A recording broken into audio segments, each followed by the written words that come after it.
that we're having wonderful internet issues. So this may be a very rough show today. We'll have to see what happens. Possibly being monitored by the FBI or some government agency. That's our operating theory, is that they're monitoring the show that we're broadcasting to like 12 different social media units. So, you know, they've got to interrupt prior to that so that they could see if anything changes between what we see broadcast. Oh, well, I'm having way too much fun with this. I'm over here they're just trying to sit there. I'm watching the network activity over here. I'm just telling people I'm watching my network activity right here, so this should be fun to see what happens. Cool. Oh well. All right. Well, happy Friday and another week down. So we're doing good here. This last week's been kind of different for me because I've had to record my shows at night because my kid's been having some real problems at school. And so I needed to kind of take the day and sit with him over there and get an idea of what he's, working on and kind of straighten him out and keep him on task and things like that. So that's been kind of rough.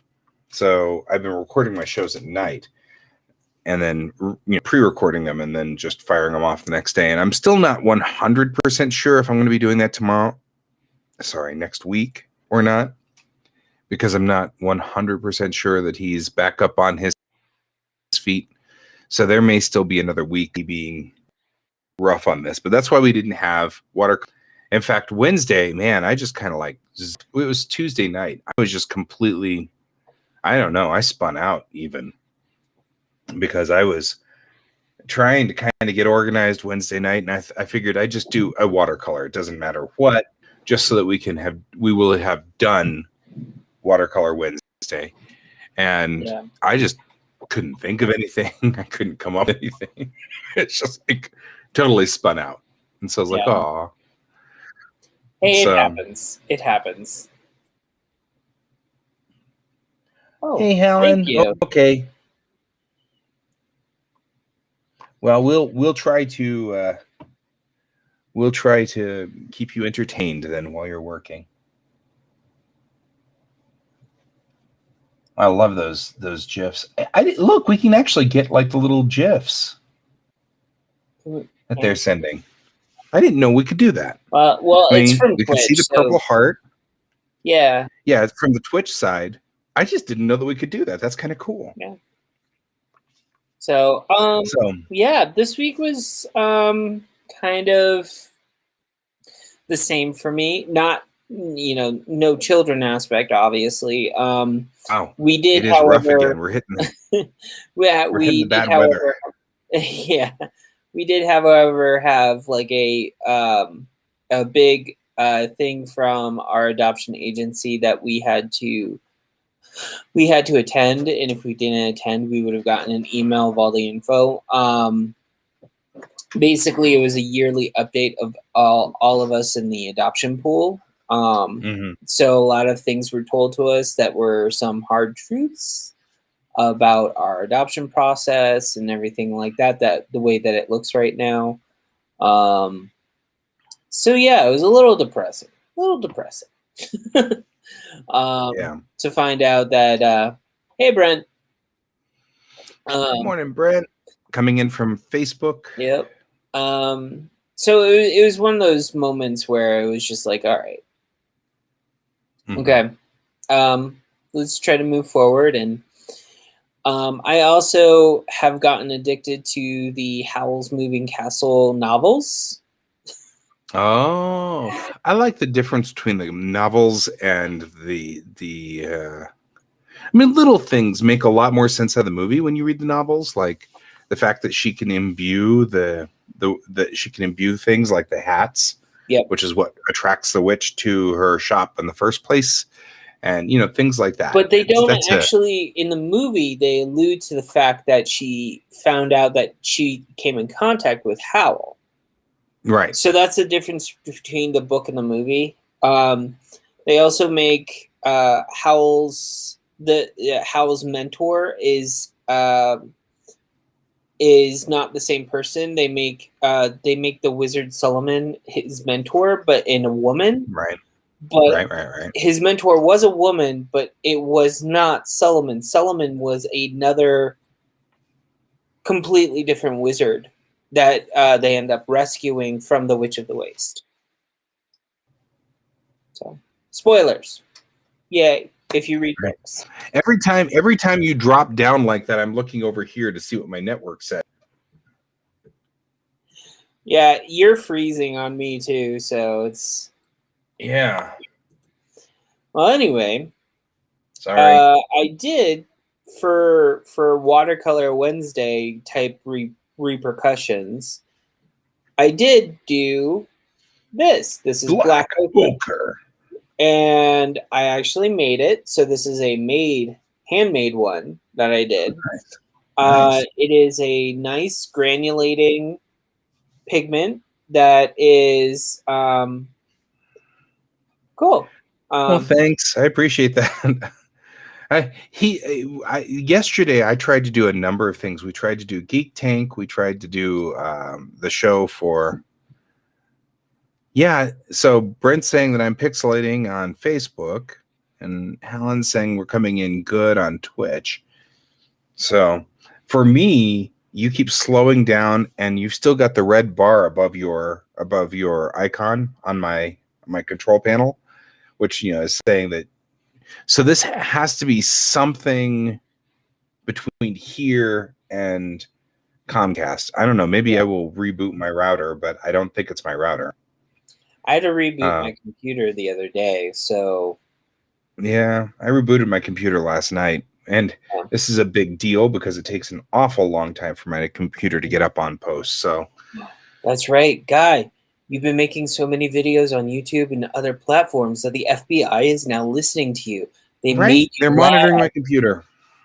Conspiracy, man. That's what's going on. Right? Okay. Well, so anyway, and black ochre. So you were making black ochre. Yeah, I made black ochre. This is the first time I've made a black pigment, and it's the first time that I've actually gotten a true neutral black at all. And right. The fun thing about this color is I didn't realize that it would granulate at all. Right. And I'm chuckling at the motor pool a little over here. Oh no, I know, I saw. Listen through the phones anyway. And it was funny because when I was making it, like I just used like a teaspoon of pigment, and I literally only got a teaspoon of paint. Weird. So when it's an equal part, but it seems like it's really dense. But the thing is it stuck to my glass like really, really bad. So like I lost half of it just in the mulling process. Oh yeah. So like if I were, since I want to use this paint for the mentioned Halloween palette, because it's a neutral black, I actually am going to use it, but if I sell it individually, it's probably going to be priced a little bit higher than other paints. But in the set will probably be, a little bit cheaper because that's the way it will be. It's one of those colors, like literally I did it and it was just like a sheer matte black thing on the glass board, the entire thing. And it was really hard to get off the board too. Gotcha. So like it's interesting, but I did choose this color for a reason. And I still have to get a couple of other colors to kind of go with it. I'm still deciding what type of purple. I decided that I'm gonna do like this blue mix, and then I have an in-between red and orange that I marble, which is a red and yellow that I marble, and it gets some various colors. I'm gonna have an orange. I'm trying to find a lime or like a really weird looking green. Okay. All right, hold on. So I just got a message. We are having internet issues. It would appear I can bounce the internet, but you'll get disconnected. It may not solve anything. So You might vanish. I might vanish. That's okay. So I might vanish. I'm just letting people know now. I'm going to It's be not just rebooting you, my though. life like Brent. Right. Reboot everything. We'll just reboot everything. We'll start over at 15. Wait, not 15. I don't think anybody wants to go back to 15. Oh, hold on one second. Do you need it for your work? No, it's fine for me. Okay. No, we're good. We're good. Okay. Was he going to? No, he's not going to. Oh. We're just going to power through. Yeah, that was Bill. Yeah, Bill said it. He's behind the he's curtain. He's behind the curtain, yes. Pay no attention to the Bill behind the curtain. At one point we had talked about like doing this curtain system across the room, like basically like all the way, and we were going to get these curtains, and I was like, now that I'm thinking about it, we should have done it, and I should have had like a red velvet curtain going across, right? And I would be like, then you could don't have had that whole effect. Oh yeah. Open sense firewall. Although now you're dropping out, and when I look over here on my resource monitor, I'm seeing dropouts over here on my internet. So it's not just you. Yeah, I think it's just Comcast this morning. We each have Comcast, so you also have to remember Comcast is not exactly individual style of internet. It is cable internet, which is vastly different than phone internet back in the day. Yeah, I remember DSL being like the only option. That's one of the things that bothers me is that I've got like two options here. We've either got cable or we've got DSL, and we're too far from the green box for DSL. So yeah, there's that. Yeah, so we live in an apartment building. If we got a DSL, we would have to actually get. Well, I mean that's great, Brent. Like you can have no issues, but like for some weird reason, you know, we do. Yeah. But I mean, Comcast having issues throughout the day is a normal occurrence for at least me personally on a regular daily basis. So yeah, I have like a thing of hair that I feel like alfalfa. Nope. Well, the ping's not bad. I'm getting a relatively decent ping off of things. Yeah. I mean, it's within the 19 to 30 millisecond. Yeah. So that's not bad. Ugh. I mean, it's not awesome. Yeah, CenturyLink has fiber, but you know, fiber is only as good as it is until you get to the green box, at which time you're on good old Ma Bell technology. Yeah. You're only as good as the copper going from the box. Yeah, it's not like I know the benefits of having fiber, but unfortunately our building is not outfitted so that we can do fiber. And then yeah, we have our own, Brent, we have our own equipment. We don't rent Comcast's equipment. We don't either. We've got our own router here. Yeah. We don't do anything like the only thing that we literally pay for Comcast is the use of the internet and cable. And right now, Bryn, I'm running 14 milliseconds in a ping. So that's not so bad. 14 to 20, the average 17, there is 0 loss on the round trip. So I'll just keep a command prompt open and I'll just keep pinging and see what happens. All of us old school computer people still have all these little like tricks that we do. Yeah. Not you. It's fine. Okay, so for me, I completed illustration 7 for Airship 27 this week. And when I sent that in, Ron wrote back and said, "Hey, do you want to take a shot at the cover?" So now I said, "Wow, yeah, that's a big deal." They have like 13 or 14 titles out now. Okay. So this isn't, so the fact that I'm working, I mean, this isn't their first rodeo. So I'm really excited about taking on the cover and also very intimidated.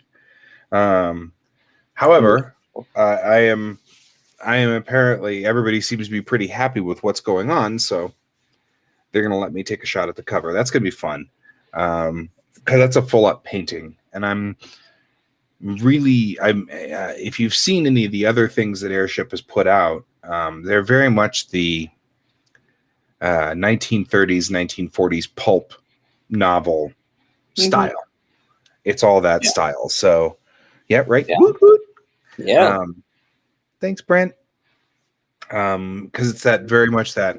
So I'm gonna have to match that style up with my manga style. Might be a little bit more.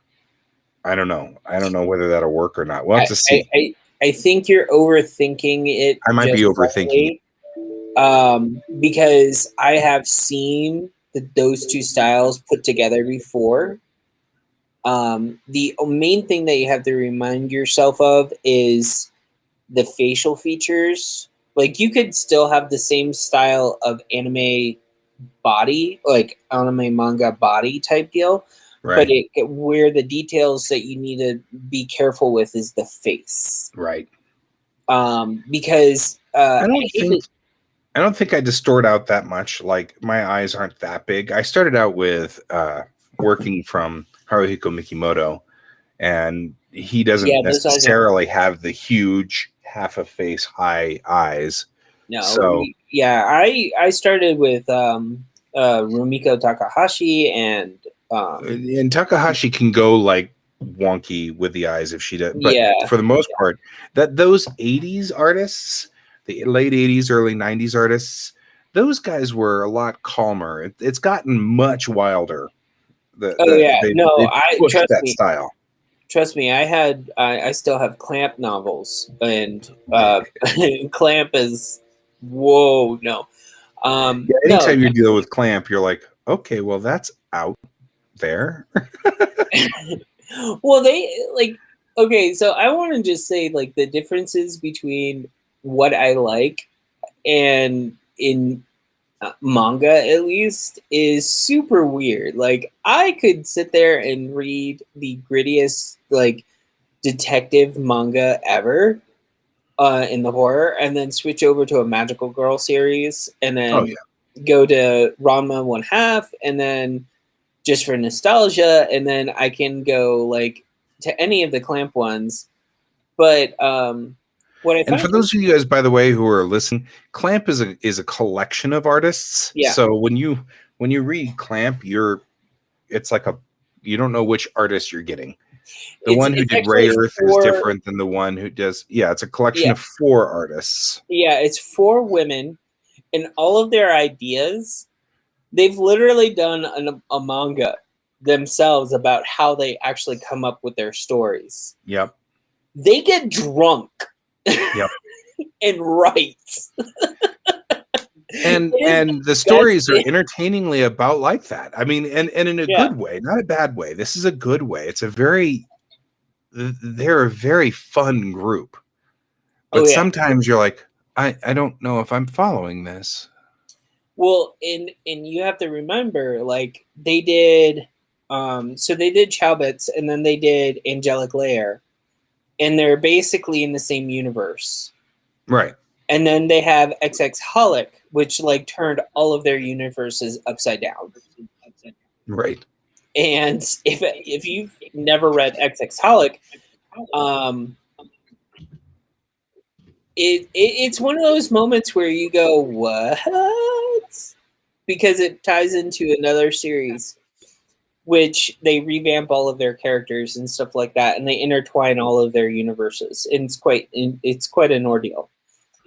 But basically, Clamp is, I want to say, the equivalent of American comics, where it intertwines and has universes collides at times. Yep, I agree. I just checked now, and we're now you start slowing down, and my ping dropped all the way down to 185. Yeah, I went from green on my thing. I went from green to red. It's been red for a while. Yeah, I'm only thinking about this because we booted our Geekway home stuff last night to today, and I'm wondering whether I'm in any better shape today than I was yesterday. Mm-hmm. So I'll take my router offline and boot the internet and see what happens if I can bring my router up during lunch. So let's just try to tie everything up before 11 then, so that we can get you. Oh yeah, it's not that big of a deal. We're meeting at 1. I have a whole hour to yell at Comcast. Oh, but if we run out of things before then, that's fine too.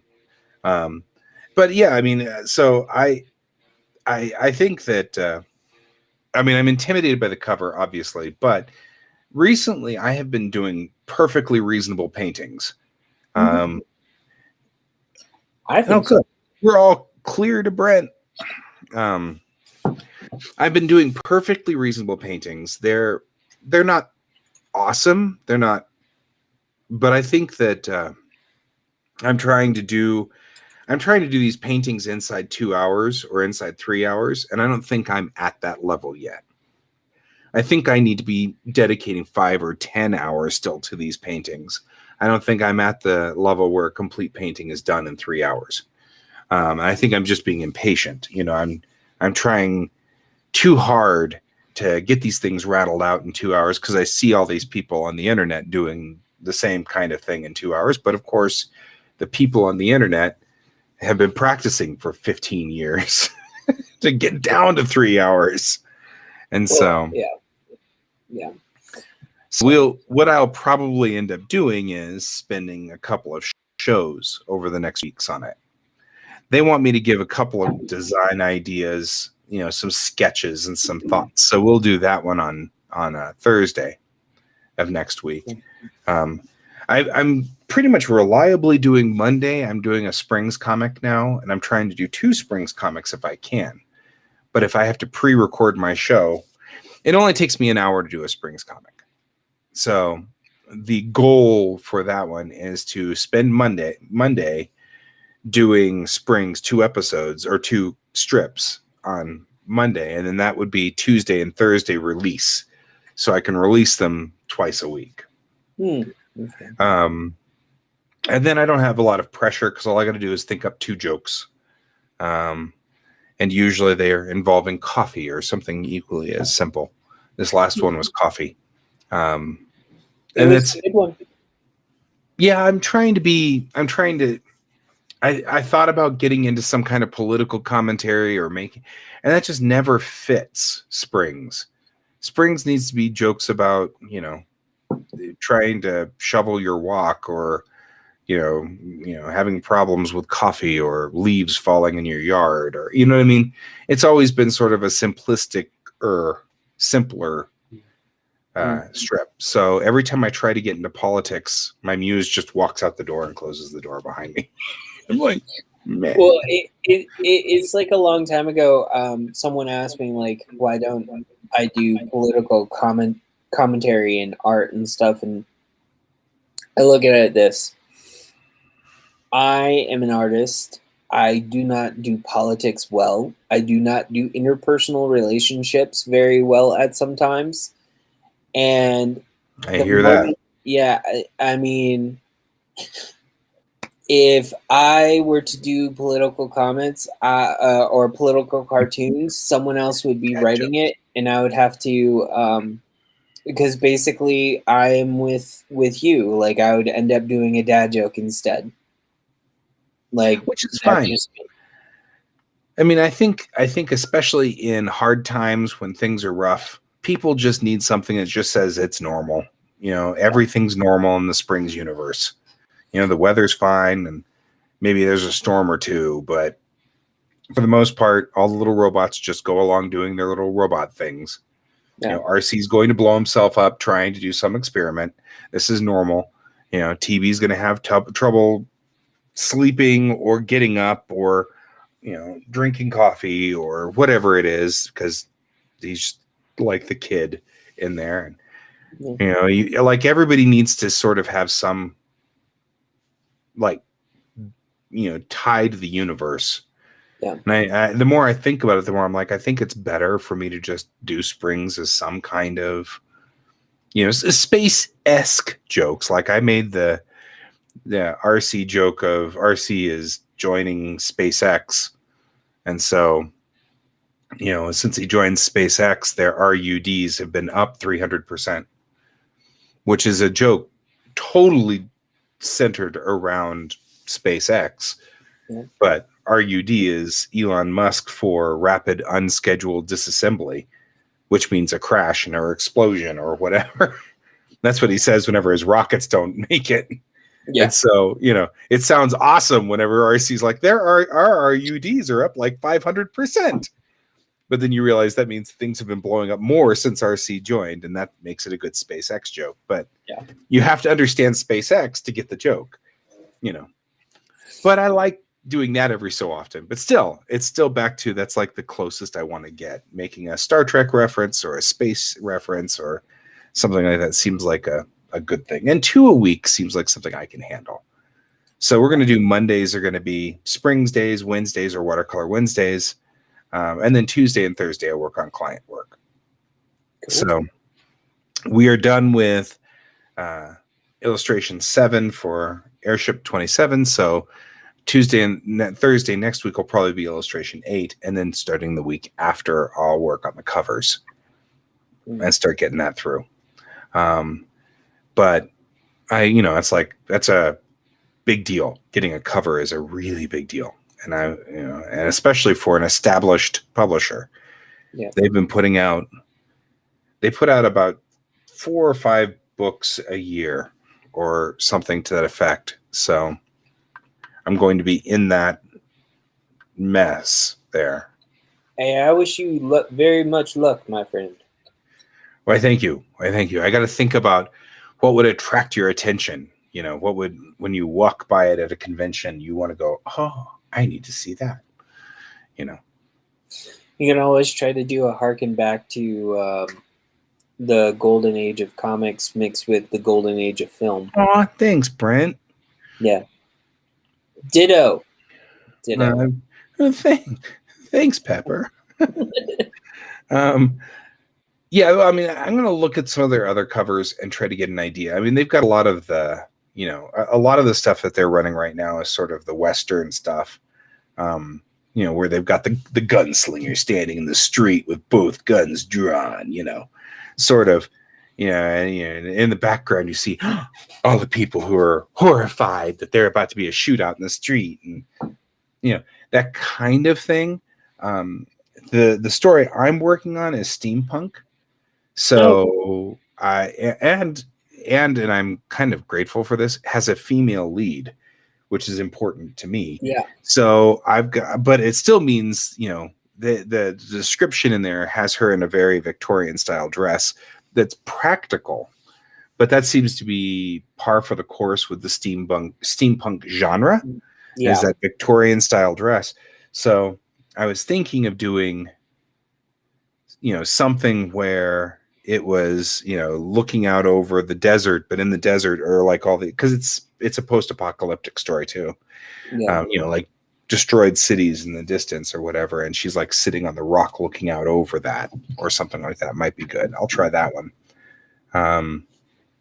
Give it a little bit more peaceful. It's got its own adventure in it, but I feel like any of the adventure scenes would give away story. So you kind of want to, I don't know, we'll have to weigh it out. Stick with me in a couple of weeks and you'll be here whenever I sketch this out, folks. Because I'll have to think it out. But big deal doing covers. Yeah, it is. It's a big, heavy responsibility. Covers, I mean, a lot of the times covers actually just sell the book themselves. Mm-hmm. So that's why they're so important. I picked up Jacqueline Carey's series, the entire, her entire Nama series, which Kushiel series was the first one, based solely on the cover. Solely on the cover. I mean that I was walking through the bookstore one day. I think I had to get on a plane, and so I was walking through the airport bookstore, and Kushiel's Dart was there, and the cover just drew me right in. I was like, wow, I got to read this. So I was like, I had a flight to Phoenix, and then I was transferring at Phoenix to Houston because this is my dad being like super cheap. And so, this is my dad experimenting with super cheap because he discovered this wasn't as good as he thought it was. Because I ended up with like a 3-hour layover in Phoenix. So I was like, I need a book because I'm gonna be stuck in airports forever. This is before the era of cell phones. So, well, I mean, this is I know what you're talking about because this still happens to me. I got a Kafka novel at an airport, and trust me, like it was basically like the cover, like you're describing the cover. I saw it and I was like, I want to read that. right. Because it was black, red, grays only, and if anyone's read a Kafka, I mean, trust me, it's Russian that's been translated in English for me, but this was a updated version of the translation. Right. The person who translated it basically like knew the language a lot better than the previous people who have translated it, so it flows a little bit better.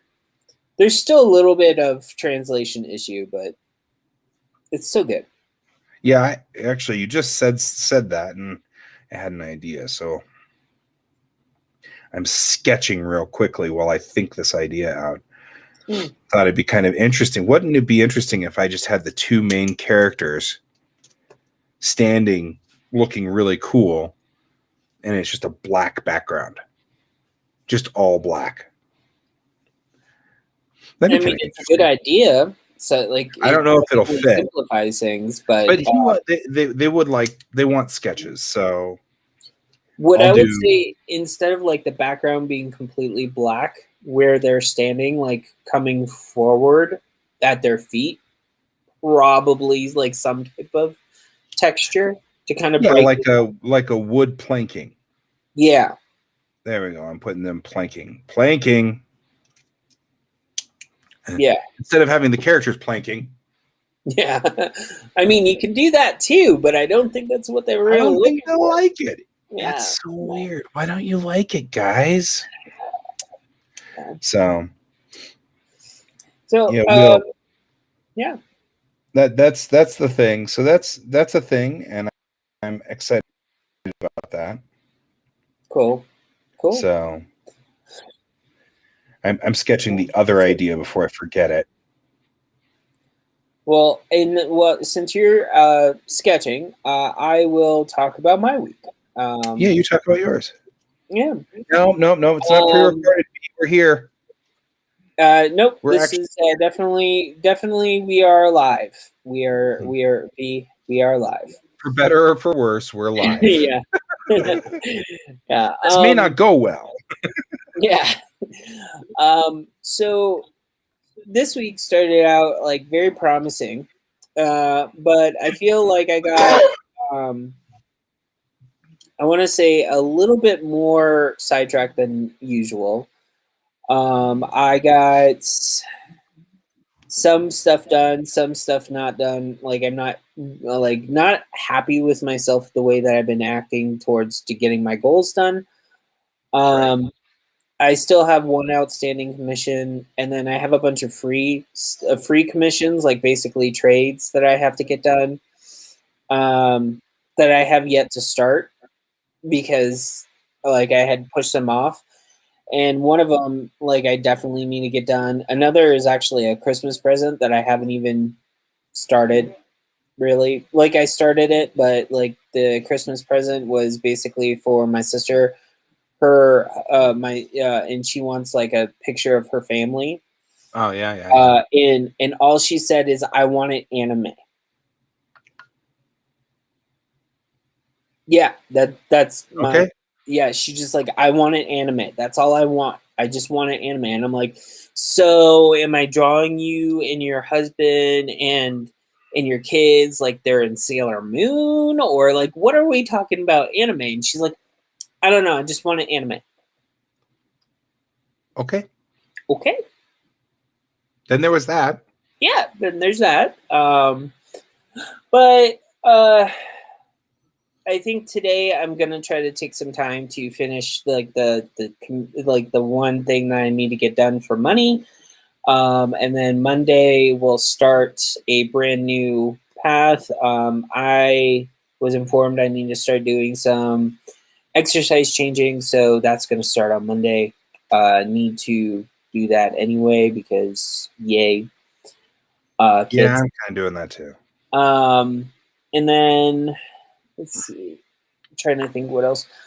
The writing I got done was very like basically it was half hours like intervals. So like half an hour of writing, I didn't realize on how little time that really is. Right. But I really like I have 5 things I want to try to focus and get to the nitty gritty on, and um I don't know if I want to expand it to like 45 minutes or an hour, but at the same time, I have I have the other things which I haven't been able to really dedicate a full hour or 2 hours that I've been wanting to get the other things for drawing complete. Right. It's almost like I'm trying to basically retrain my brain at this point. Because normally what happens is last week I finished that run for the promotional stuff, and I was like, all right, well this week I'm gonna try to not repeat my thing when a project is done. So what happens when a project's done with me? My mind wants to break free from art for at least a week. And so fighting that has been interesting. Wow. Sorry, that's a lot. No, I mean, I don't know. I can't spend a week not arting. I feel like at that point in time, somewhere along the line, I just end up drawing on 3x5 cards or whatever. I feel like if you took everything away, I'd still draw on walls. I don't know. I usually, this is why I ended up making paint, Yeah, is when I'm not doing art, like this is actually good, relaxing. It inspires me to do that. makes total sense. And Yeah, if you're just coming in, oh, sorry. I was going to say, I'm having a hard time kind of getting to uh, my work too. Obviously, I'm with all of the family obligations. I'm down to the 2 hours that I do my show, and that's all the time I've got every day. And so I'm trying to push, Airship 27 out the door so that it'll be clear. But he added a big project there. That's a big monster. So we'll have to see what happens there. V, I know you've asked for a couple of commissions, so we may have to sneak those in every so often here and try to do that. So that's not going to be a problem. I just wanted you to know. But I too am thinking it's about time to change up my exercise regime. My weight is starting to do the climbing up there thing again, and I don't want it to. Oh, because every time it does, I don't feel well. It makes me feel kind of and crappy. More importantly, I'm not 100% sure that NDK won't be on this year. It's in September, and we may all be vaccinated by then. And if so, if NDK is running, I always do the opening for NDK. So that's cool. We'll work on that then. But I do in the very beginning. I start the opening ceremonies out by shooting an arrow, and right now I can't kneel because my right knee needs to be we need to work on my right knee a little bit. And of course, part of Kyudo is you kneel and then load the arrow into the bow and then stand up and start to prepare to shoot. Yeah. And since I can't kneel at this point, I have to start the entire firing cycle from standing position, which technically is okay, but not the ideal one. So I'd rather get to the point where I'm also not 100% sure I can fit in my uniform right now. So yeah, that was me shooting an arrow in the very beginning. That's Kyudo. But we at the last couple of times we were at the Sheraton, I had bent an arrow like 3 years back or something like that. I fired an arrow and something went wrong with the target because it's called a makiwara. It's like a drum, and inside there we put a crossbow target because we didn't want the arrow to pass through the target.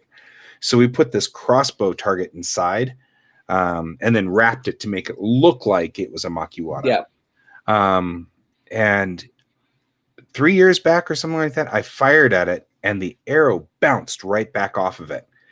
And when we retrieved the arrow, it was bent. And those things are like, each arrow, if I get a real cheap one, is $50 a piece. But the ones that I had were $100 a piece. And I only have 2 flights. And I was like, yikes, we can't risk me bending up arrows for all of these. They're way too expensive. So we decided to give it a break for a couple of years until we moved to the Gaylord. And so since then, Alex, my buddy Alex, has been doing cuts across bamboo because he's our best swordsman in our group. And so he can really snap the bamboo and cut right through it. So he's been doing practice cuts for a couple of years. But this next year, we're going to be at the Gaylord. So we're going to be back to arrows. So I've got to figure out what's wrong with my target. Why is it bending arrows? 1. And 2, I've got to get back into shape because it's been now, 3 years since I fired at that target last, because I didn't want to bend up any more arrows. They're too expensive and they're hard to import. They're harder now. Yeah, it's harder now. But on the flip side, and it's kind of sad, but the replacement arrows can now be more like my personality. When I went to the store where you buy those is a little borough of Tokyo. And I went in there with my sensei, and you have to imagine I'm there with my short little 60-year-old sensei, and I'm like, oh, look at these arrows, they're like green with orange fletching, and he was like, no. I'm like, I can't get green with orange fletching, and he's like, no. So the worst that I could get was like I could get dark blue fletching on black arrows. He would allow that, but he wanted me to get very natural arrows. I'm like, Sensei, you've known me for years now. And he's like, yes, and you need to get natural arrows. I'm like, so at least now, at least now I could probably get something that's a little bit more my style. I mean, it's already, when I'm in full kimono, my style is like, it's all black. My kimono is black. My hakama are black. Everything's black. So it's like I'm all black. Yeah, I think right. Brent's like, but color, and I'm like, exactly, right? Yeah, I mean, my old sensei, because we both did the Japanese style, where you did arrows, I did. We had the gear for what is it? We had the bamboo swords. Kendo. And the funny thing was yes. everything was black for our undergarments when we put it on, but when we put the armament on, it was like red and brass. Right. And it was very like kendo armor is red for reasons that sound kind of cool to me. And so when you're talking, like, it was just like, oh yeah, I know what you mean. Like, that's why I found it funny, because my old sensei basically um, basically wouldn't allow any of us to have sharp objects, but we could, do that. But they I did wasn't get on allowed. one kid's case because he spray painted his kendo gear. Oh yeah. Yeah. See, I wasn't allowed to even touch a bow until I was at 6Q. Yeah, to hide the blood better. So We yeah, have, the since it was very traditional and uh excuse me. So to kind of get an idea, um I met my sensei because the Japanese teacher behind me, or language arts teacher, would be, because of course it's called Japanese in Japanese school, but she's actually the language arts teacher. She was very prim and proper, and I had at one point in time said I practiced Kyudo once in America, and she perked up and said, Kyudo, if you are interested, come to this address at this time and wear your best clothes. And that was all she told me. And I was like, that sounds like an invitation to a dojo. mhm. Because this is Japan. And I'm like thinking that through, and I'm like, yeah, that's an invitation to a dojo. But Hadagai Sensei was extremely prim and proper, and everything she did was very proper. And so I was like, yes, ma'am, because that's what you do with people who are very prim and proper. Yeah. So I showed up, and her husband was teaching Kyudo in a Mhm. dojo, and it was in the middle of nowhere, Ibaraki Prefecture. So out amongst the leek fields and rice fields and whatever. And it it was this wonderful, I just sat there and watched them perform the entire firing sequence and go through the whole thing. And then Sensei said, okay, what do you know about Kyudo? And I'm like, not much, because I don't understand anything of what you're doing effectively. And he's like, that's a good start. And then so at the time, one of the other students in my dojo was a high school English teacher. So he spoke fluent English. So he was translating, because this was my first year in Japan. I spoke almost no Japanese. And so Sensei said, you know what? I haven't had a lot of good experiences with foreigners. I hope you change my mind. And that's all he said. And I was like, oh, no pressure. No pressure at all. And then Yeah, I joined. I want to say, I think when my friend went over, she actually got a job teaching English, I think through the Japanese consulate. Yep. So she was Jet. And yeah, so she her program, they immersed her in Japanese 20, like, almost nonstop for 6 months Mm-hmm. before she was allowed to go over. That's interesting, because they didn't do that to me. They just stuck me in the middle of Bondo and said, good luck. City Hall's over there. Store's over there. Well, If you need help, you have a translator, but she's 45 minutes away in Yamato. yeah, And I was like, she was in a more populated area, I think, because she had people that were affected by the tsunami and the people that, like, all of that. well, that sounds like somebody's doing better then, because this was, for me, it was 2006 when I went over there. Luckily, my girlfriend was already there at the time. She had gone over before me by 2 years. So she had 2 years of Japanese on her. And this is my current wife. So all I did was just go over to her apartment. I'm like, I don't know how to buy groceries. And she's like, come on. And we'd go to the grocery store and we'd buy stuff. The one thing that I would say, like, after, like, talking to a few people that I've known that have gone over and done teaching English in Japan, the one thing that I can say that if I ever decided if I could go back in time and do it myself, is, honestly, I think I would become a vegetarian very quickly over there. Like, eating vegetables pretty much, because that's all everyone that I knew pretty much did that. They didn't usually budget friendly for meats and proteins very well. Ooh, I wanted to go to Okinawa and I never did. Yeah. So I'll tell you now, that's what you see on TV and what the reality is are two different things. There was a McDonald's at the end of our street.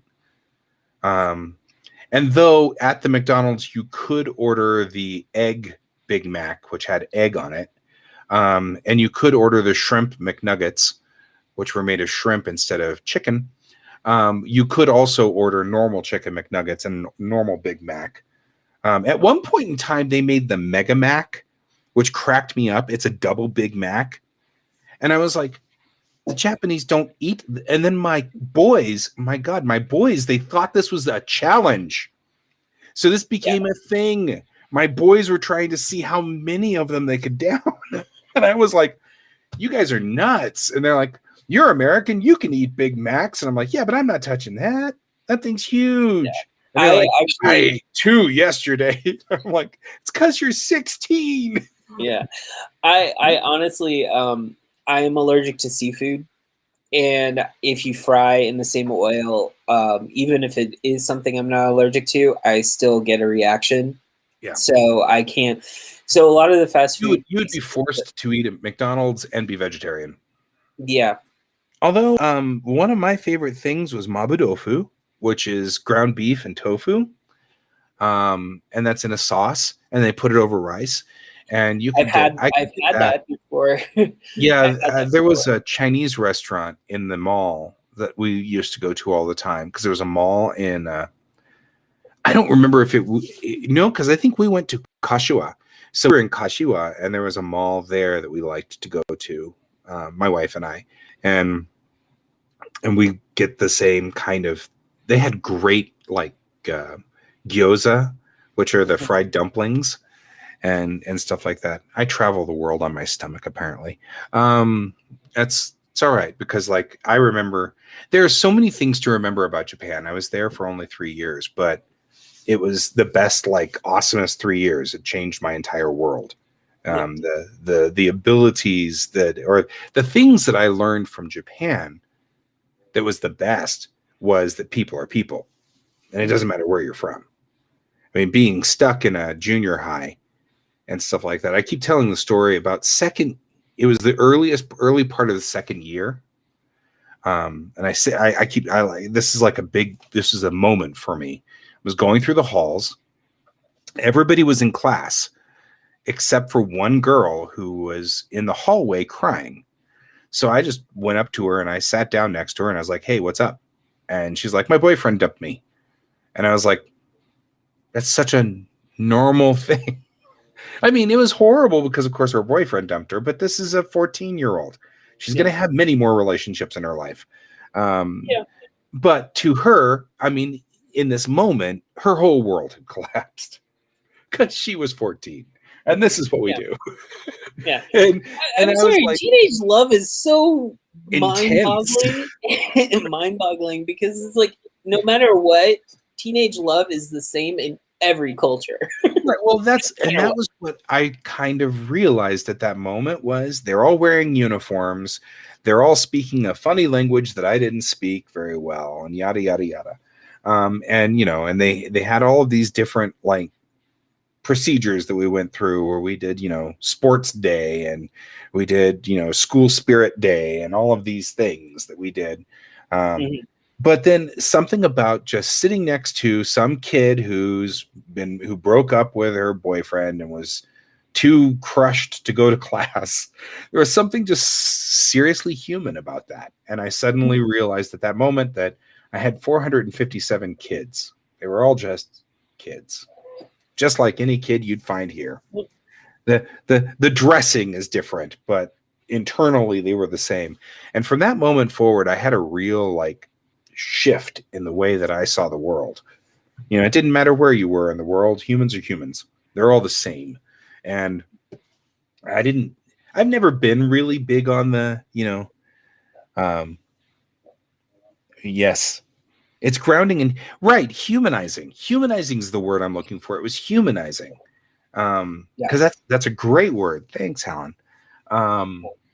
That's exactly right. It was a humanizing moment. I realized these were people, and and suddenly, for the first year, man, for the first year or so, I was so excited because I was in a different place. It was alien. It was strange. It was all bizarre. To make matters even more complicated, I was in the countryside. I've never been in the countryside. I'm a city guy, right? Yeah. I live here in Denver. I'm in the middle of Denver almost, It's like I've lived here all my life. Yeah. So it was great in that this was a different culture. In the country is a completely different place. Yeah. But I mean, but that could have been Longmont. In fact, I think a lot of people say that Bondo is about the size of Longmont. Where I was pretty much like Longmont in a lot of ways. The little city that I was in. And I wasn't even in Bondo. I was in Sashima, which was this little teeny subgroup of it. So it'd be even more, it'd be like a little sub-city just outside of Longmont. That's where I was. So the school I was in was that.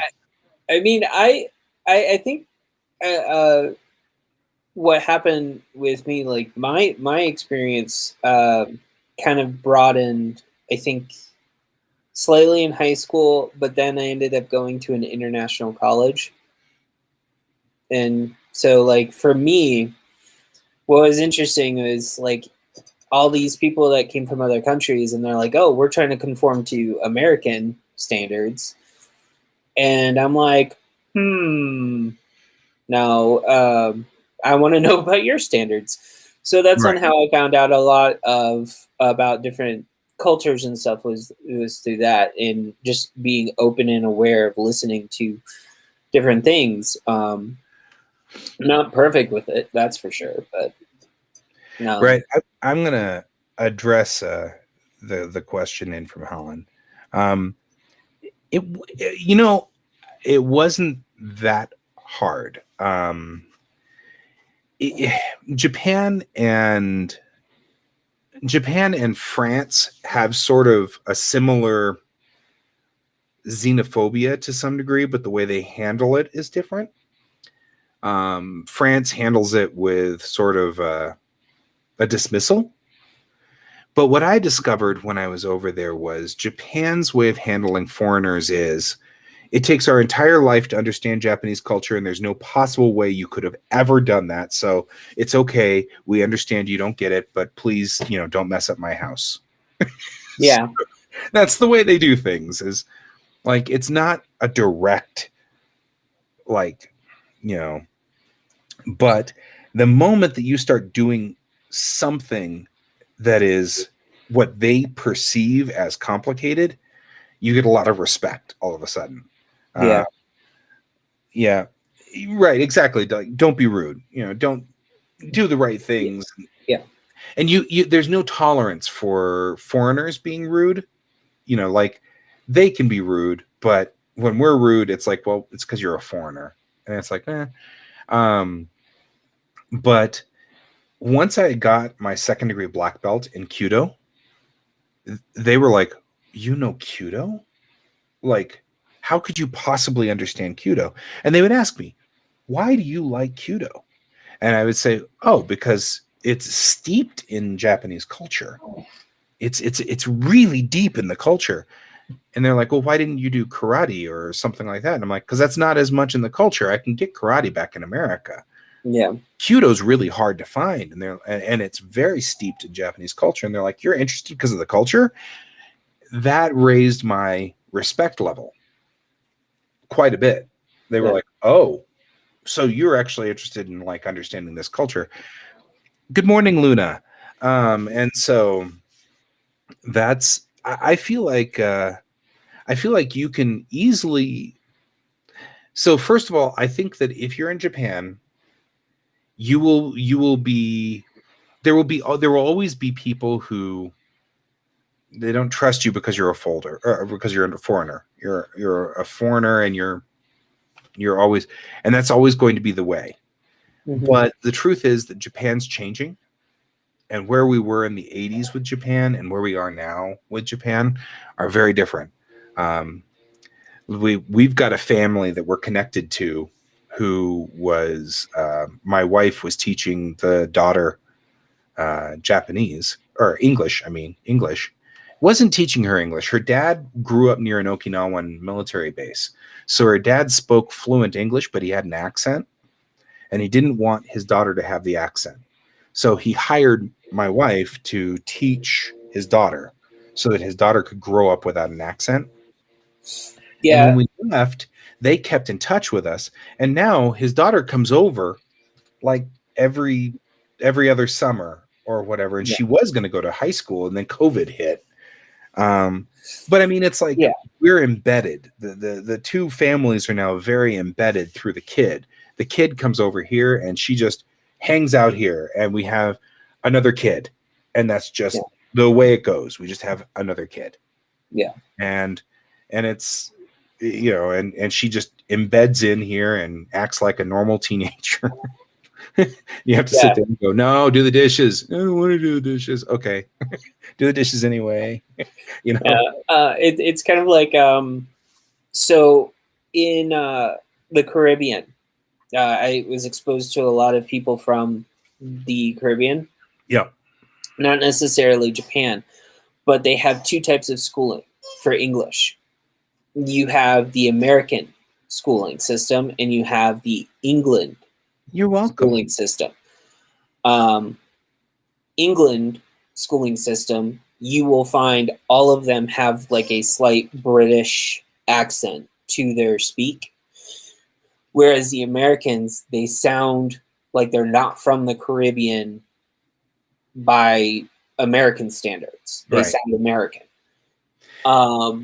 What was interesting is I met many people from Jamaica and Trinidad and Tobago and other places like St. Lucia and everything. And it was like a 50-50. Like if they sounded like an American, I knew they went to an American high school. But like when you're sitting there talking about like teaching Japanese so that she wouldn't have an accent, that's pretty much why. It's Because some of these parents over there were hoping their kid would go to school in America. Because at the time, a man. degree in America could actually go anywhere in the world. Yeah. So Yeah. that's why. The funny thing, so Japan follows American English. You spell words in American style. And they like having Americans over there speaking in an American accent. But the schools will hire from any American speaking country. So my buddy next door was British, and he would come home from work ranting and raving about the fact that he couldn't spell color with a U. And it made him so mad. He's like, I feel like I'm misspelling everything. It was just so funny. And it was like, and he would just, he was a wonderful guy, and I loved him to death. He was British. He was from Central London.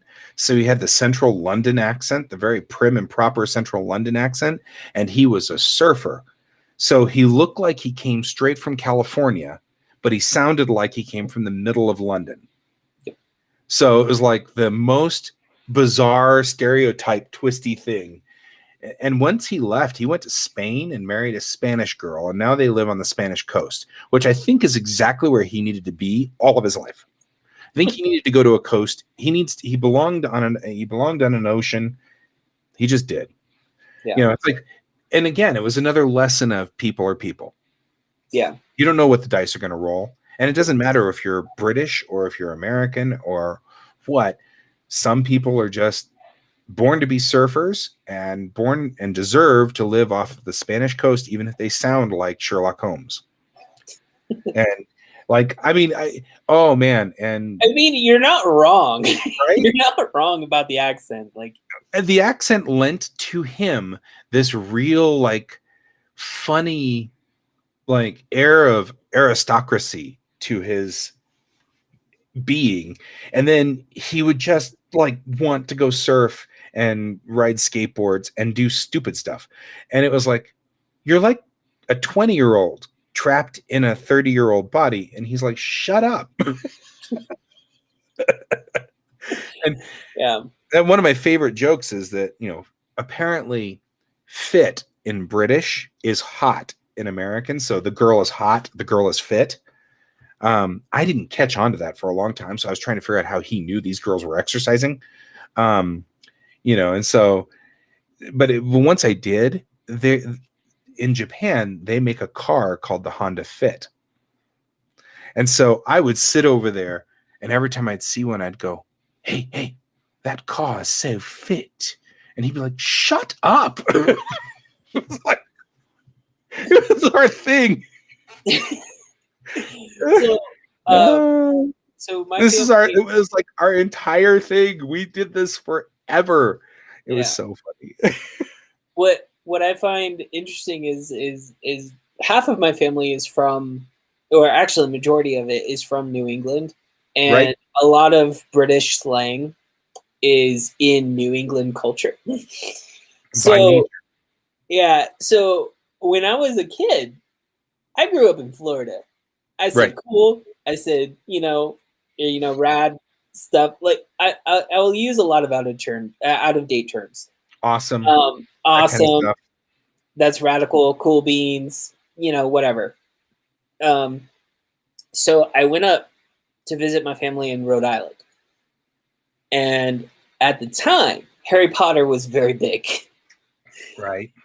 And all the kids' slang had switched to the vernacular of Harry Potter among my family. Right. So my cousin Sean was sitting there going, say cool. He's like, we don't say that. And I was like, say cool. He's like, no. And I was like, I can say wicked. That's wicked. I can say wicked. Just say cool. And like, I think I pressed him for like 20 minutes before he was like, cool. Right. I feel weird. Like, he's like, no, that's not what I say. Like type of moment. But it's kind of like the same thing. Right. It's the same thing. So New England in its own right, like just for people who are watching outside the country, New England is like this bubble of vernacular. Southeastern United States has their own vernacular. There's an in-between area that has their own vernacular.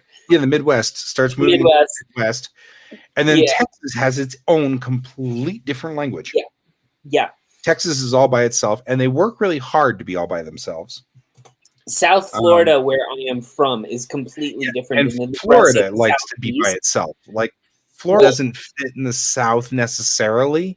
Well, okay, let me explain something. It's like South Florida. Like halfway between. It's like Texas. It's a southern state, but, wow, that's a lot of states. Yeah. Yeah, so if I talk to my family or I talk to some friends from that area, I sound very Floridian after. Yep. But if I talk to my family, so I like Holland, I know what you mean, because if I talk to my grandmother or my one of my relatives in Rhode Island for too long, all of a sudden I start dropping R's. And I start sounding like a New Englander. It's super weird. It's one of those things of, like it happens, but at the same time, like when I was a teenager, it was really bad because I worked at a place where people had to call in and place orders. Right. And there was times where I would be talking to a foreigner and all of a sudden I would just basically be like, all right, well, here's your order, blah, blah, blah, blah, blah, blah. And I'm not mocking you. I'm not mocking you. Yeah, I know. Yeah, I'm not mocking you. And like, and the thing is like my manager sometimes, like if they were offended, had to talk to them. Because my brain just switched just like it that. wasn't like it's not something that is normal, and a lot of Americans who moved around a lot have that And there issue. are a lot of pigeon languages too. V was Yeah. commenting Oh yeah. there are a lot of pigeon languages. There are. Oh yeah. But yeah, that's the thing is, first of all, I'll pick up Southern if I get tired. As soon as I start getting tired, I start drawling. I have to watch it because my wife is Californian, and she does have sort of, I don't want to say a bias, but she has sort of a, do you have to speak with that accent sort of thing, like a tolerance issue of some sort. No, it's a bias. She's biased against Southern accent See, for Bill's whatever reason. family. Yeah, Bill's family. They're from northern, like Accent. yeah, they're from like northern Florida. So northern Florida is the southeast United States. They sound like they're from the southeast United Right. States.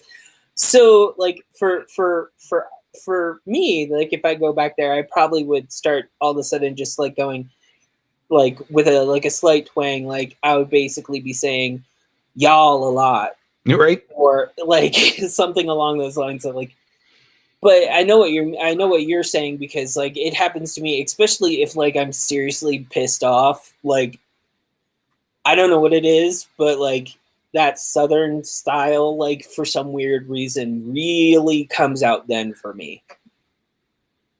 Yeah. Yeah, that's the thing, is that drawl comes out, especially when I'm tired. I mean, mostly when I'm tired.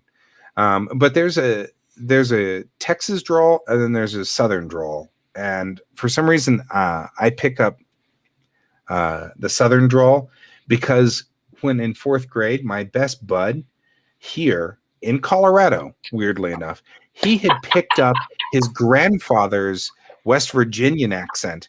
And so I sometimes will start speaking like him. And it's from fourth grade, fourth and fifth grade. For some reason, I just imprinted on. So sometimes I have a West Virginian drawl, and I've never been to West Virginia. Okay. So that makes it even weirder. And I have to even know what address that something that means. Luna said. I'm sorry. Right? They will. They'll Luna, just get you are absolutely right. Never tell a Floridian that they sound like they're from California. They will kill people. right. Right? People in Florida are very offended by that. Like, I don't know why. Like the two states that I've lived in for long periods of time, Florida and Colorado, and both of them, the locals have a thing about California. Like they just don't like them some most of the time. And I don't know why. I'm cordial. I don't mind. I just You sound like a Coloradan to me right now. That's that. well, So I've lived here since 2011, so I've picked makes sense. it up. Yeah, I We noticed it we too when I actually say like about and stuff like that. Like for some weird reason, like if I'm in Florida, I say about. right. But when I'm here in Colorado, it's about. Yeah, about. Yep. Yeah. That's accents are a funny thing. My mother used to be a talent agent here in Colorado, and people would be like, why would you be a talent agent in Colorado and not Los Angeles? And she's like, everybody wants the Colorado accent. It's very clean. It's very concise. We've got good diction. And she's like, so everybody's after Coloradans for newscasters. And that's like one of those things that I still think of every so often, you know? I feel V's statement right now. Yeah. Well, well, it's one of those things. But it's a funny thing. Accents are so weird. But yeah, it's weird because you go to it's TV normal. TV normal. That's exactly right.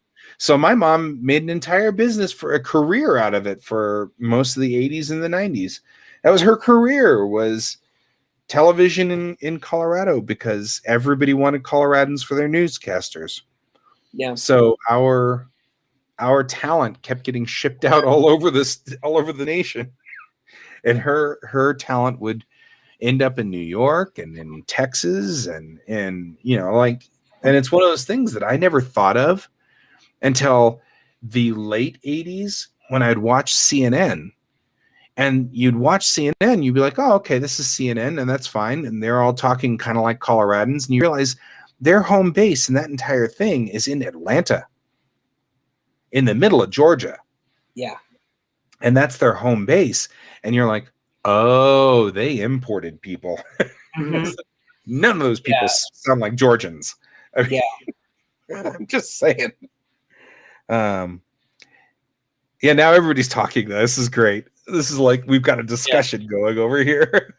Well, it kind of leads into like I've been trying to write an accent for V's some right. things. We brought T's. It's also the hard A, like in Yeah. Arvada.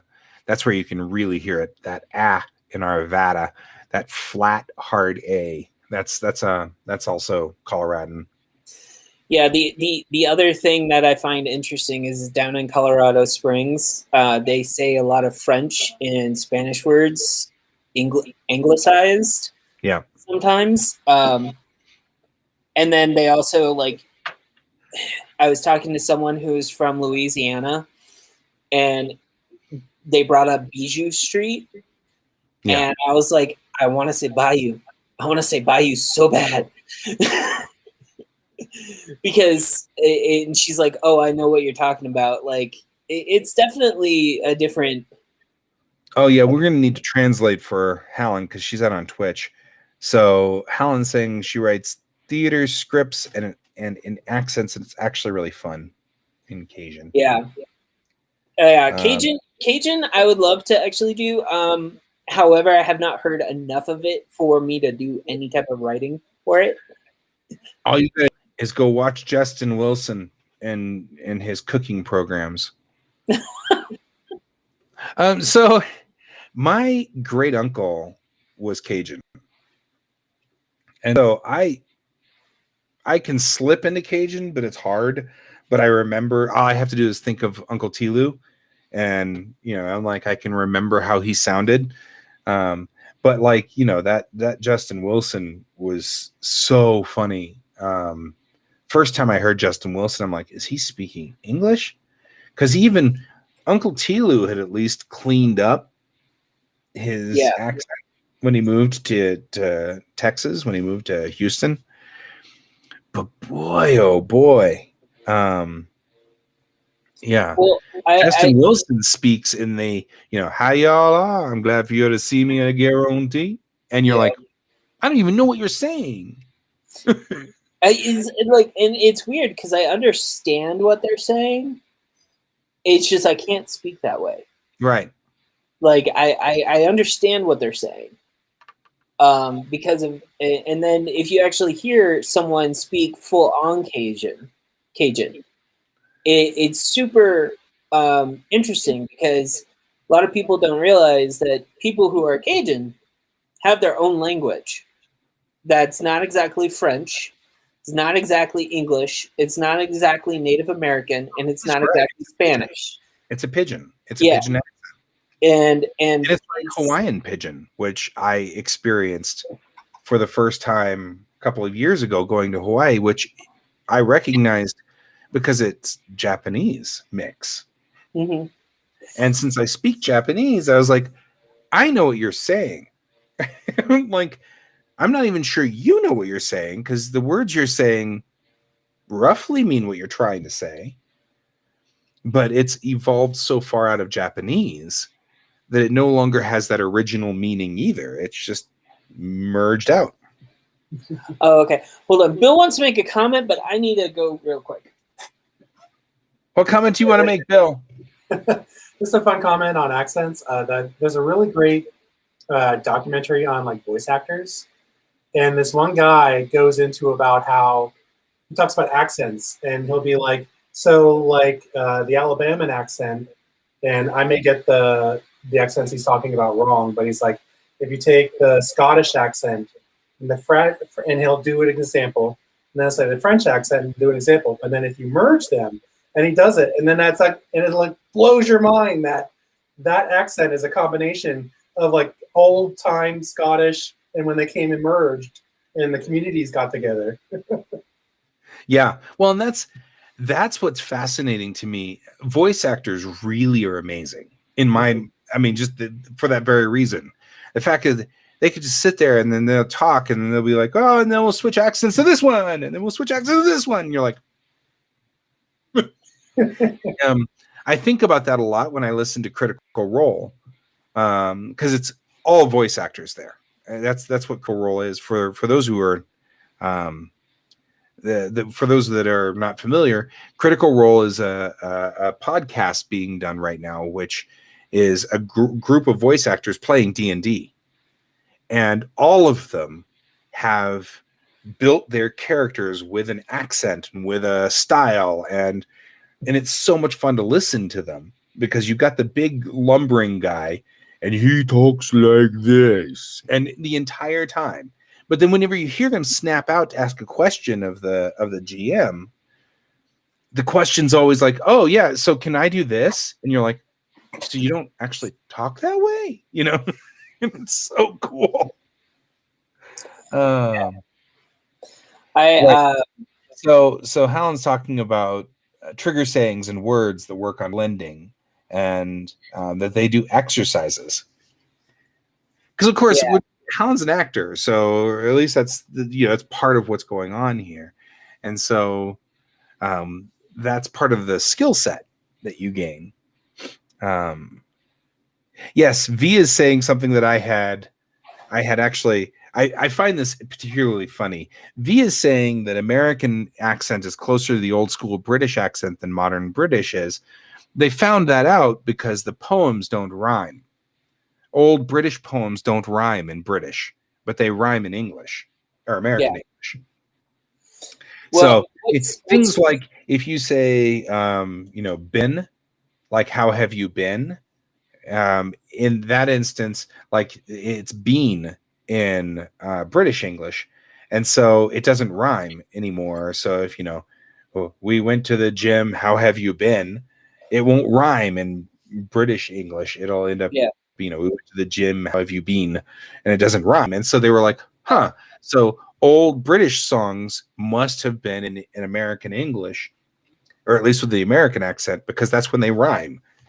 And they've stopped rhyming since then. So apparently it's the Brits that have changed their accent, which to some degree makes some sense. Because if you think about it, we didn't have that much intermixing like the British would. They were intermixing with all of the countries in the empire up until literally the very, very middle of the 1900s, when they started giving all of their countries away to their independence. But until then, all that English was getting mixed up with Indian English and with Canadian English and with, every one of all the Caribbean Englishes, and all of those are getting mixed up as the ships come back and forth to England. So it seems like England would have evolved faster anyway. That makes some logic etymology-wise. As opposed to America, which was pretty much isolated for a long time. Holland is, and I love on the fact that Holland brought this up because they are talking about like the old Jessica Rabbit voice and stuff like that. Yeah. It's funny that you bring that up because I found out that back in the day, like old movie stars and stuff like that used to actually have to go to school to develop that accent, because there was a style. Movies back in the day had to have that accent in order to be played. Like it was like something that it was in the technology. Yeah. Our early technology, if you didn't speak with diction and clarity, you wouldn't be picked up properly by the microphones and nobody could understand you.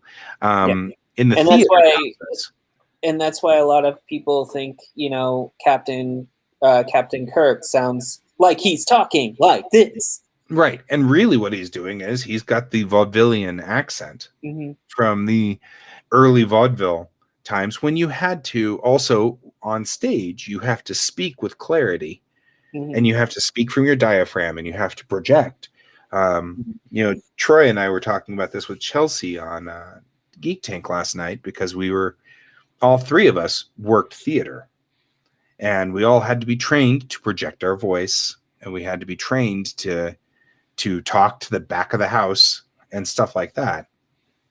And so that was a big deal. But yeah, I am fascinated and intrigued by languages. Languages, just culture in general, fascinates me. I think I'll agree with V too. Yeah, well, so we all love Shatner. We all love Bill Shatner a lot. And I think some of it was he did forget his lines, but he later on had Marines can do it right out of boot camp. It's because they squeeze you so hard. You start yelling. Brent saying that Marines can do that right out of boot camp. He is saying that Shatner did that vocalization because he forgot his lines. I'm saying that because I know that Holland's out on Twitch, and so missed that.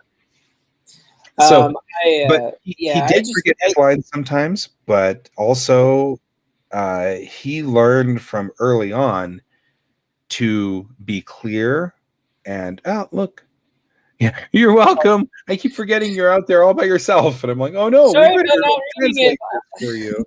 Sorry, not reading it. But no, I mean, it's an interesting the vaudeville accent. Like some people still teach it. If my understanding is correctly, that like they haven't completely gone away. Like there's still people teaching it. In America, but it's it's not as used as it once was. So a lot of the times people aren't, but I've always loved it. But I also went to a school that basically emphasized on dictation and pronunciation and stuff like that. And that alone was very overwhelming for a small child at the time. Yes. But at the same time, I changed school. So kindergarten, I was at one school, and then I went to another school in first grade. And the old school, they didn't have like that emphasis. So when my sisters and I went there, like my sisters had the same issue as we had to start pronunciating everything kind of like a stressor, and it kind of broke our accents that we naturally formed. Well, and a lot of that's changing because of technology. I mean, you and I are both here in our broadcasting this show, and the truth of the matter is I can slur as much as I want and people will still understand me because this microphone's better, this sound system is better. Acting from a record, and the record has the recording on it, and you have exactly one speaker in the front of the house that is trying to broadcast to the house. It's not clear, it's muddled, it's muddy, the sound is really lousy. As technology has grown better, the sound systems have gotten much clearer and sharper, and our recordings of people have gotten better. We can put microphones and hide them in our clothing now so that the people can talk and you can still pick up every sound and every bit of it, and with all the resonance and all the clarity. And our technology has gotten a whole lot better, so we don't need to be enunciating and clarifying every word and every syllable.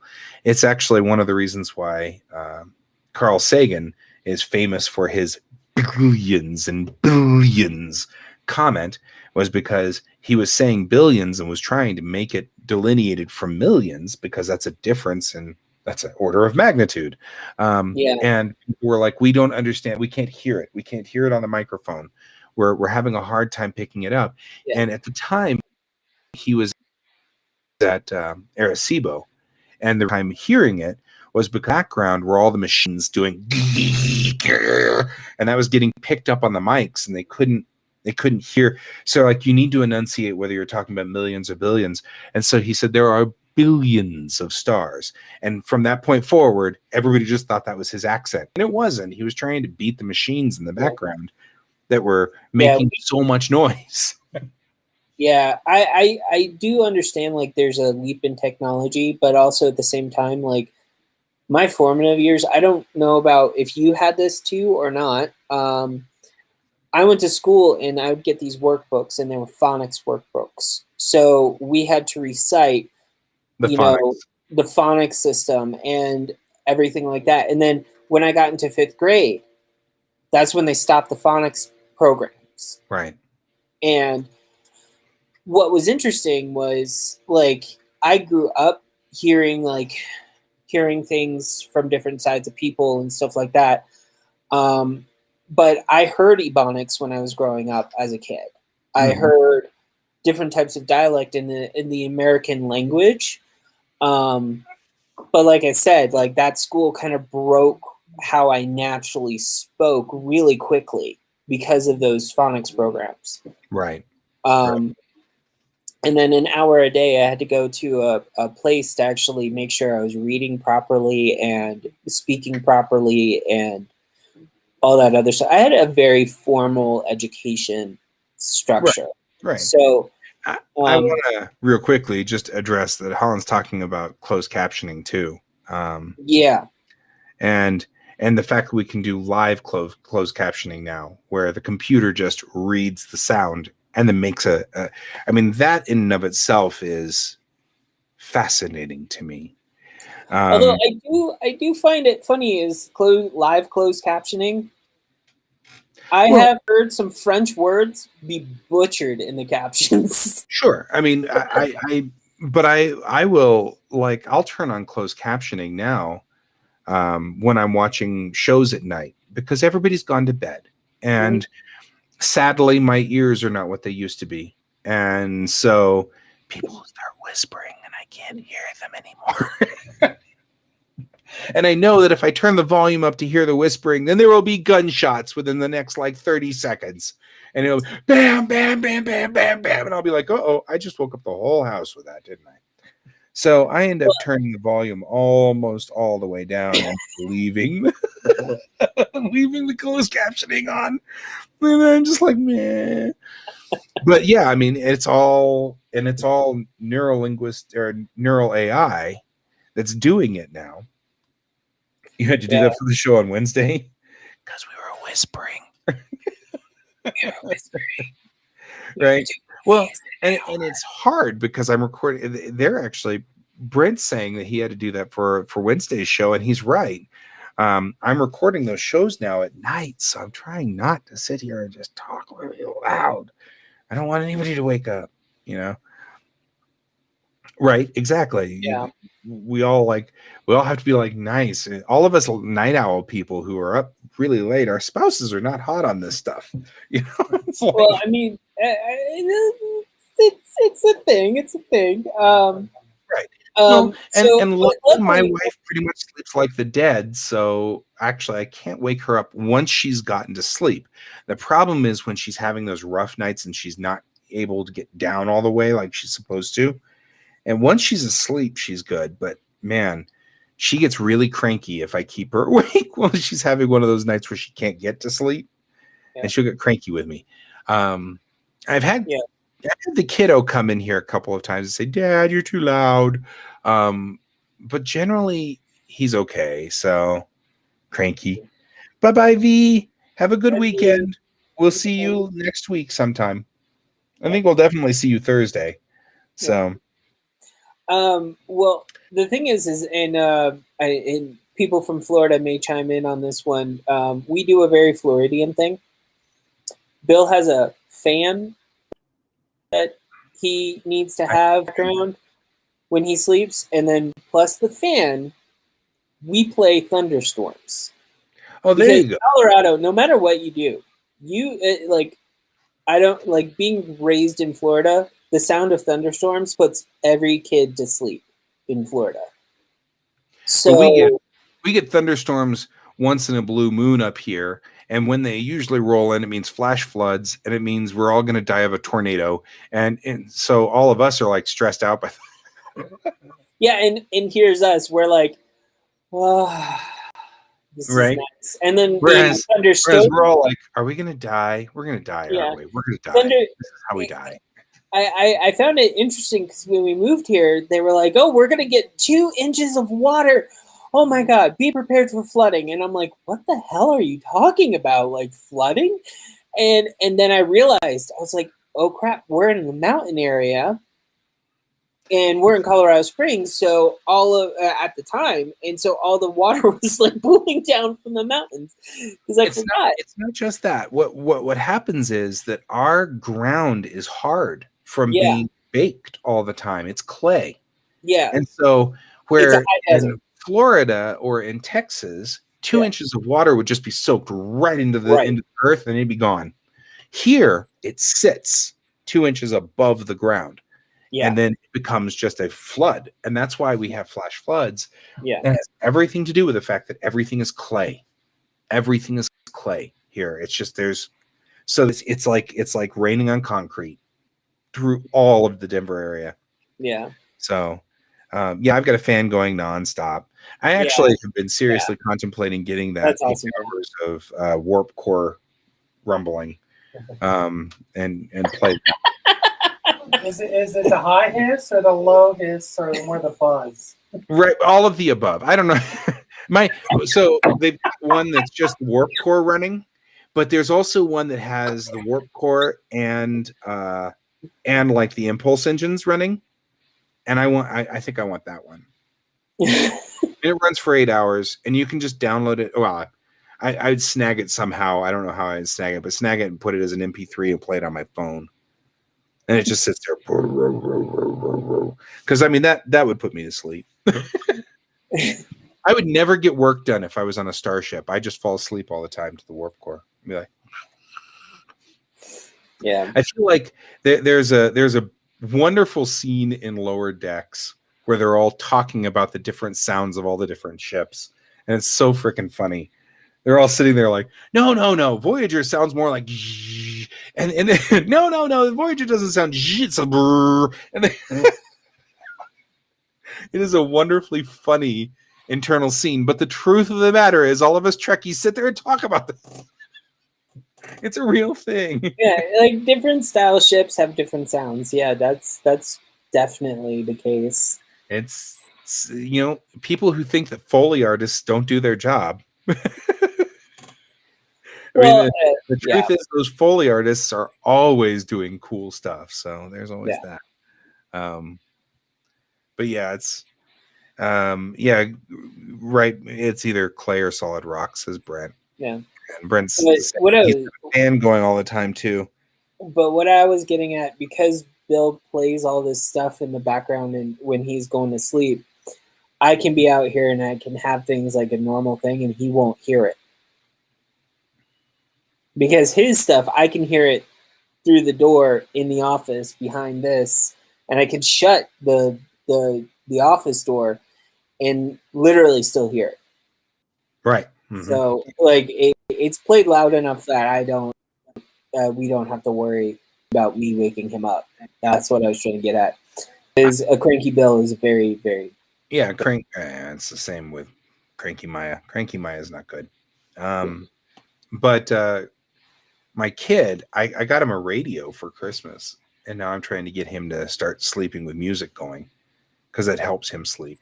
So we found KVOD, which is the local classical music station, and it just plays classical all night long. And it's a public radio station, so it doesn't have commercials. It just plays classical all night long. Yeah, when I was in high school, there was a radio station in Florida that at a certain point would stop doing advertisements and they would play techno music.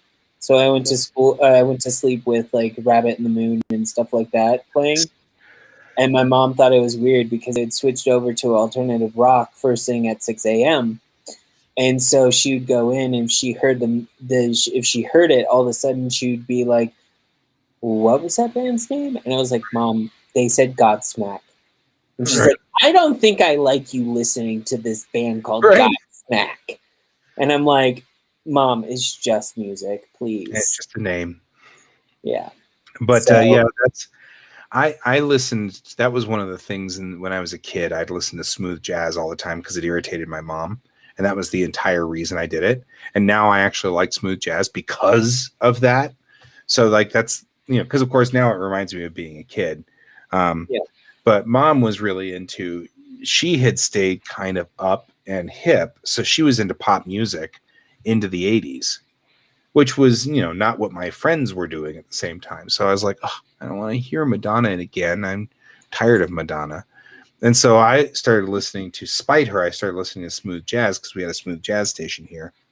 And it was good at night. I mean, it was a good, calm, you know, decent. But it's funny now, smooth jazz reminds me of the 80s now. And since smooth jazz hasn't evolved much, it's a style of music that really hasn't changed since the 80s. Hey, if you put on a still Kenny sounds G the same. anything, if you put on Kenny G anything, it gives me like flashbacks to my childhood of the 80s. So Right. I'm right there with you. I think it's because that was an access point for smooth jazz artists where they were doing television spots and things like that. I mean, I was thinking Moonlighting, the television Yeah, Moonlighting, I watched that show. There was as the opening for it. And I mean, so you kind of get into that. It was a groove. It was there was this groove going in the 80s. So it actually isn't as bizarre as it seems. I mean, it is bizarre, but it's not that bizarre. And so that's a thing. I listen to that music now and it just reminds me of the 80s, which is fine. That was my childhood. And I think the weirdest music for me to take me back is road trip music. So like for me, road trip music, what that means is the Beach Boys, like the Who, Beatles songs. Yeah, like I remember like being played this music when we would do like road trips and stuff with like other family members outside of like my mom. Your mom. Because if it was my mom, it was either country music, Christian rock, or some type of pop station. If she would allow my sisters control or and the Christian rock must have made her feel really progressive. I've noticed. No, it wasn't as much as country. Country was pretty much predominantly what we listened to as kids, and then grandparents did too. And then it kind of devolved into listening to oldies, which were actually the 70s music when I was a kid, 60s and 70s music. Just want to throw that out there. Yeah, so like now when people say, oh, oldies, they're talking about the 80s and 90s, and I'm just like, now thank you for making me feel old. You know, like this was music for me as a kid. You know, it seems like we have like good music every other decade. Like 60s music was revolutionary. 80s music was revolutionary. Yeah. You know what I mean? It's like, I mean, and it's not to say that 70s music was bad or 90s music was bad, but it seems like 70s music had just a refinement of what came out in the 60s. The 60s had our Beatles, and like rock became a thing. And so, let's see what are the things about live streaming. Yes. Well, and that's one of the things I love about live streaming, and it's kind of a bummer that I'm right now not live streaming during the week, but understand that it's temporary. It's just long enough for my kid to get back up on his feet, and then we'll be fine. And then I'll go back to live broadcasting again. Late 90s, again, like I feel like the 2000s was when we hit another positive wave. I think I like late 90s versus the early 2000s. The early 2000s was kind of like zany. It was very odd. Like you had a couple of songs that developed that were kind of like, I want to say, not necessarily American. Like I remember in high school, Eiffel 65 was starting to become popular among like the dance routines and the cheerleaders. Yeah. And when they started playing that stuff in house music and stuff like that, like a lot of them said, oh, I had to go get this track because it was at some specialty music shop. And it was like And the Italo brothers, which shaped many of cheerleading squads in the late 90s, early in 90s in general. They're not American. They're. And that's the thing. Like, now we're seeing Korean pop start to show up and become a real legitimate thing. BTS has actually been broadcast on radio enough that people have been like getting upset about the fact that certain Korean words sound like certain bad American words, so they have to bleep them out, even though in Korean they mean nothing.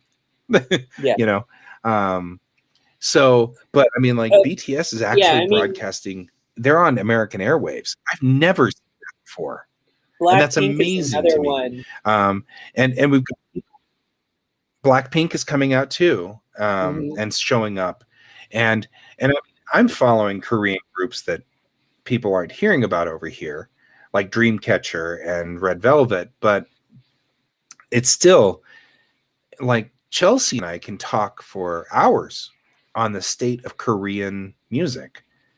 And I'm like, that's an amazing thing. And I'm sure it makes Utada Hikaru really mad because she is bilingual and grew up in Tokyo and New York and has been trying to break into the US market with English songs for like 25 years. And now her career is starting to wind down when finally it looks like you could actually break into this market in native language. Yeah. Yes, baby metal. Baby metal is another great example. Baby metal starting to break into our markets too. And it's like, it's amazing to me. Finally, I think we're finally starting to open up and see further than just the American culture and start seeing the world culture and draw that in. And so that might be what the 2020s brings us as a change. And I think Holland makes a good point. So 90s has a different and interesting aesthetic. The 50s had a neat vibe, but it does feel like the evens do have this like jump. Right. And I think Holland is correct in saying this because in the 50s, like I listened to the 50s and the 60s music or 40s and 50s music because of my grandparents. They played that a lot and they had a lot of that music. So Chuck Berry and stuff like that. And Connie Francis, of course. But I want to say that like the 50s music, like I will turn it on and people are like, why are you listening to old 50s music? And I was like, well, I kind of want to listen to a time where everything was innocent and everything seemed like it was very good and great and racism and homophobia was rampant. Right. And there was that. Yeah, there was that. To a way, I like listening to the Andrews Sisters from the 40s. Mm-hmm. It's another one. And I think big band music in general, like the 1920s, and then it was like sort of revived with the Andrews Sisters styling of singing in the 40s, in which like you had a lot of brass instruments and stuff like that. And it's the Prohibition time was in the 1920s, and you have a lot of the similar vibe between the 20s and the 40s. You could almost do an entire dissertation on popular music, starting with the era of the radio. Yeah, and because that's when I think music became more accessible. You started to be able to react to the people in sort of the same, like a microcosm of what we're talking about right here and what Holland's talking about, where the fact that we can interact with the people right here in our show while talking, we're interacting with the people over here who are talking back to us. Like Brent's talking about getting into a big band groove and a 50s rock groove. And stuff like that. I mean, we're responding. And it's the same thing when you think about how music evolved quickly in the same sort of a larger microcosm of this, where once the radio was invented, you suddenly could hear people say, oh, I liked this song, but not that song. Oh, okay, well then you start sort of Darwining your music.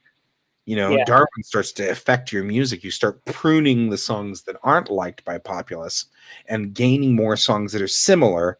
And then of course, artists being artists, they start to genetically deviate from where they are on that line. And then those start getting pruned, and then that deviates and those get pruned. And it's very much like a social Darwinism.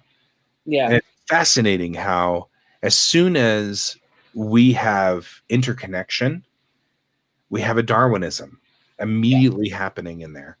I think I find that fascinating. I think in the music, being a musician in general, or a singer, songwriter, whatever you want to do, it's a very rough industry. I do know people, and I've met people, and I know of people that are in it, and it's a lot. There's a lot of hard work. There's a lot of time that they have to put into it. I think, would I compare it to, say, voice acting for a lot of people? Like, there are singers who do voice acting because it is very similar. Yeah. And I think like that's one thing that I like.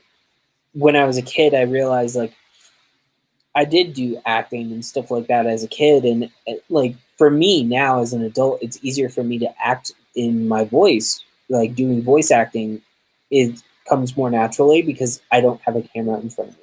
Right. Well, and Holland's saying that the time's been hard because of COVID, but I think that it is also an evolution. I agree. We probably would not have thought of this 2 years ago. Yeah. Even though the technology was there, we could have done this.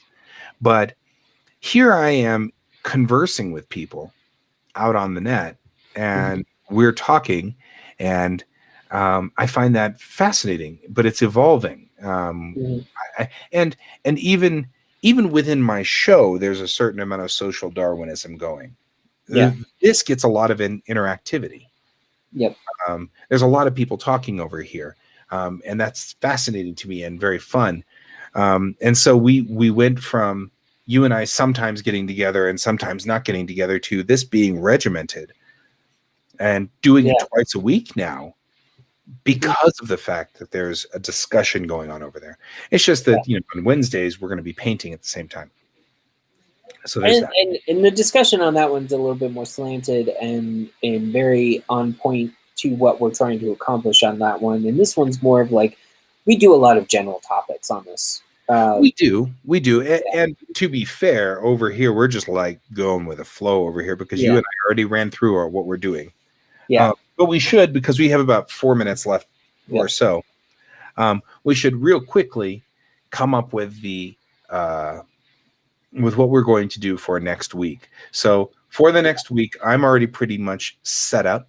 I'm going to do 2 Springs comics on Monday, and then Tuesday and Thursday, I'm going to be working on illustration 8 for Airship 27. And hopefully I can come up with some sketches or some ideas before then. We'll see. Wednesday, you and I are going to, fingers crossed, be doing Watercolor Wednesday, because of course, if the boy is having problems, then we're going to have to sit with him on Wednesday instead. I probably will go on ahead and do Monday's show as a pre-record, simply because that way I can spend Monday with the kid and just make sure he's on task. So, and I've got nothing better to do on Sunday than pre-record the show. So I'll do that on Sunday just this once, just to make sure. And hopefully he can go back to normal on Tuesday, and then we'll be back on normal show Wednesday and Thursday. And then, of course, Friday, you and I will be together again. So. I think for me, it's going to be starting absolutely trying to make sure that I stay on point with the stuff that I need to do exercise-wise. Yeah. I think it will help make sure that I stay focused for my actual like art stuff. I'm going to try to finish up. I'm going to try to get all the stuff that I need to get done as far as commissions go done. I'll start doing it after this one. after the show's ended, and then Monday I'll try to get it done like by midweek. What I will say is I am going to try to end my days with writing half-an-hour spurts. I'm going to aim for like the things I need to aim for. But I'm also going to be taking aside, and I think, so I have 3 comics right now. 3 comics that I actually have to get stages done and completed for. So that would be, one is in the one. Basically, I'm doing a lot of thumbnails. I'm going to be doing a lot of inking, and I'm going to be doing penciling, and I'm going to do that. And for the comic ones, Thank you, Holland. Thank you, Holland. I'm going to try to actually show you what I've actually been doing as far as like pencils and stuff like that. So next Friday, I'm going to have a lot of visuals. That's That'd what be I'm good. hoping That'd be good. Yeah, you know, like this one, all I had was, if you were here early on in the show, was the black ochre, which is a paint that I made this past week. like it. Watercolor Wednesday, if it is on, I want to make some more of it, just to show people what I was talking about early on. If you're catching this after, Right? So Cool. Well, and I agree, yeah. Brent. Maybe Mondays will always be your pre-recorded show, just so I can make sure that the kids on target and set for school and everything like that. That might not be a bad idea, because it's just 2 episodes or 2 comics of Springs, which everybody will enjoy watching me draw, and maybe it won't be that much in that side there. And thank you very much to V and Luna and Brent and Holland who joined us today on our show. It has been a lot of fun having you guys all with us. And even though I don't have Pepper on every day, you can join me on my normal show, and I will still talk to you while I draw, and you can just join me while we're drawing and stuff like that. So until then, though, I think we are pretty much at the end. It's time for lunch. It's time for me to go boot the router so that I can be ready to go for a great way at 1 o'clock. Until then, though, everybody, thank you for joining me, and thank you, Pepper. I really oh, good. The auto host will tell you. That's awesome. And thank you, Pepper, for joining me too, as well. And not a problem. I love coming on the show. I look forward to it. I like having you here too. What do you mean you try frowny face, Brent? You're always here doing awesome stuff. I really appreciate having you around. Okay, so it looks like the internet though has gotten better. I don't know if I'd count that as like awesome, but it's gotten better. Anyway, nap time, so you can go to work, Brent. Have a good evening, and I will for Brent, it's evening. For everybody else, have a wonderful day and have a great weekend. And I'll see you all on Monday, and keep your eyes on the stars. Bye-bye. Bye, everyone.